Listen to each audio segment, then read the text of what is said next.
So actual మొన్న మీ దగ్గర ఉన్న ఈవెంట్కి నేను రావాల్సింది, ఆ రోజు మిస్ అయ్యాను. ఆకాశం దాటి వస్తావా టీం వచ్చారు కదా ఆ రోజు. సో వచ్చిన తర్వాత మీ వాళ్ళు వీడియో పంపించారు నాకు. వీడియో చూసిన తర్వాత లేదు నాకు లవ్ మీ కూడా మీ కాలేజ్ మీ ఇన్స్టిట్యూట్లోనే లాంచ్ చేయాలని చెప్పాను. Thank you very much. ఇంత షార్ట్ టైంలో మీరు మాకు ఇంత మంచి స్టూడెంట్స్ మధ్యలో ఈరోజు లవ్ మీ టీజర్ లాంచ్ చేయబోతున్నాం. Very happy. అబ్బాయిలు మీకు ఎంతమంది దయ్యాలు తెలుసు? గర్ల్ ఫ్రెండ్సో సిస్టర్సో మదర్సో తిట్టుకుంటారు కదా దయ్యమా దయ్యమా అని. అలాగే అమ్మాయిలకు అబ్బాయిలు ఎంతమంది ఉన్నారు? మీకు తక్కువే ఉన్నారా? ఓకే. ఈ love me if you dare నేను ప్రొడ్యూసర్ అయిన కొత్తలో మీ అందరికి తెలుసు ఆర్యా సినిమా ద్వారా సుకుమార్ని ఇంట్రడ్యూస్ చేసి ఆ సినిమా నాకు సెకండ్ సినిమా ప్రొడ్యూసర్గా. అది ఎంత పెద్ద సెన్సేషనల్ హిట్ అయిందో. ఈరోజు మా బన్నీ అండ్ సుకుమార్ ఆల్ ఇండియాలో పాన్ ఇండియా స్టార్స్ లాగా వెలుగుతున్నారు.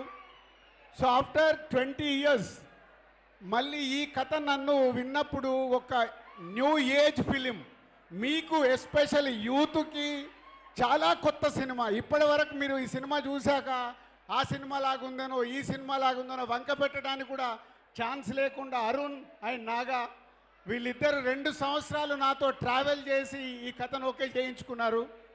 So Arun director, Naga one of the producer.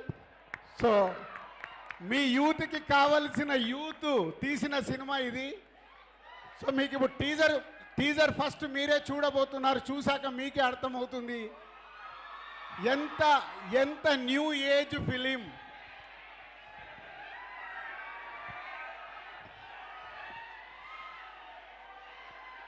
And Babu silence. And Ashish కూడా సెకండ్ ఫిలిం. రౌడీ బాయ్స్ తర్వాత వస్తున్న లవ్ మీ. రౌడీ బాయ్స్ నచ్చిందా? వావ్. సో ఇప్పుడు నిజమైన రియాక్షన్ తెలుస్తుంది. అప్పుడు కోవిడ్లో మాకేం తెలిసేది కాదు. రౌడీ బాయ్ వచ్చింది, ఆడింది, వెళ్ళిపోయింది. ఆశిష్కి సెకండ్ ఫిలిం. అలాగే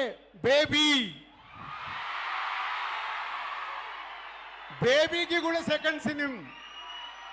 so second film Harshit and అన్సితాకు బలగం తర్వాత second film. So Arun and Naga కూడా వాళ్ళిద్దరు కలిసి కాబట్టి అందరికీ నంబర్ 2 అనేది ఈ సినిమా ఇంపార్టెంట్. టీజర్ టైం అయింది. టీజర్ చూశాక నేను